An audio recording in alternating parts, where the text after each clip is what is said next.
Now, let's continue with our project and dig into some additional advanced features with iMovie on the iPad. The first thing I'd like to show you is that if you make any sort of adjustments to your project, you can simply undo the latest adjustment you've made by clicking the undo button here on the right. Okay? Now, moving along, I also wanted to show you that sometimes it is necessary to turn a video. Perhaps you've taken the video with your iPad vertically and you need to turn it so it is horizontally. Well, you can simply turn the video by taking your fingers and pinching in the turning motion on the actual video in the upper left hand corner. So I can even turn a video upside down or to the side. It also might be necessary for you to zoom in or pan on a certain video clip or a photo. This is generally referred to as the Ken Burns effect. By clicking on the video clip that you would like to edit, you can click on the magnifying glass in the upper right hand corner. If you want to be taking a look at the video much closer, and perhaps you are going to be teaching the students about the soil in this particular video subject, you pinch in and zoom to where you'd like. Now, when you bring a photo into your video project, you will notice that it automatically applies the Ken Burns effect and therefore zooms or pans across this photo.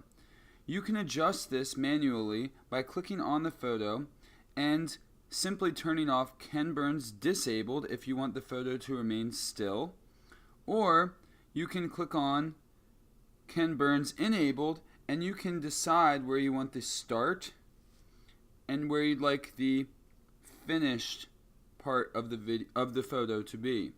So then it will look something like this. Of course, you can decide how long you want the photo to be displayed.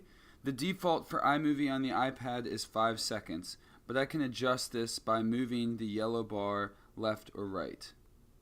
Perhaps you want to put two videos side by side.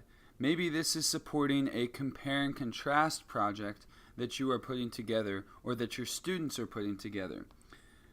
Simply move the playhead to the spot where you'd like for that other video to start.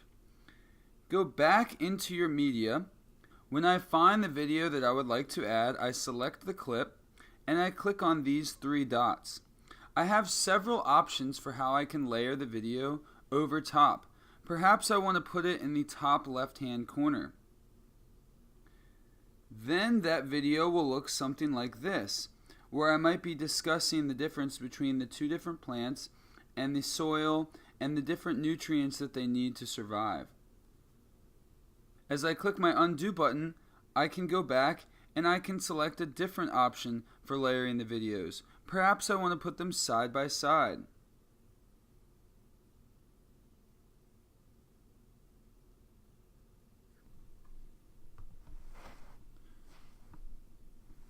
Another great strategy for creating a more engaging iMovie presentation is by adding in your own authentic music. You can create authentic music using another Apple iPad application called GarageBand.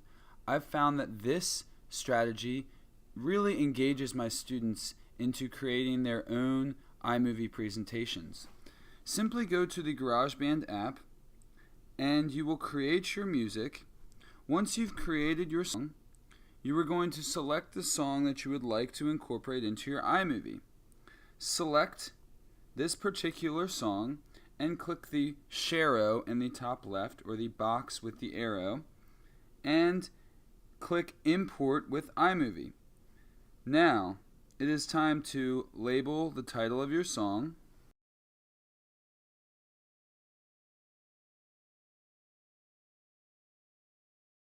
and export the song.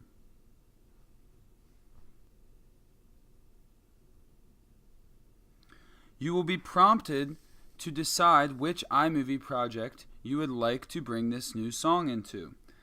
Since I was recently working on this iMovie project called Work in Progress, I'm going to click my last edited iMovie. However, if I was going to start a new movie from scratch with this song, I could create a new movie from here.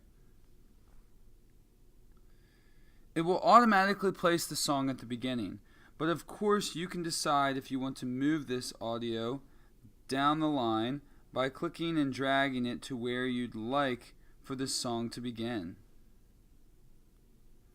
Once your iMovie is all put together, you've done your narration, you've added some effects, you should be very excited about the engaging presentation you've created. One final suggestion I might add is to create a fade in or fade out transition at the very end. You can simply do this by clicking the gear and fading out to black or fading in from black at the beginning. Now that we have made some more edits to our iMovie project and made our presentation more engaging, let's take a look at a finished product.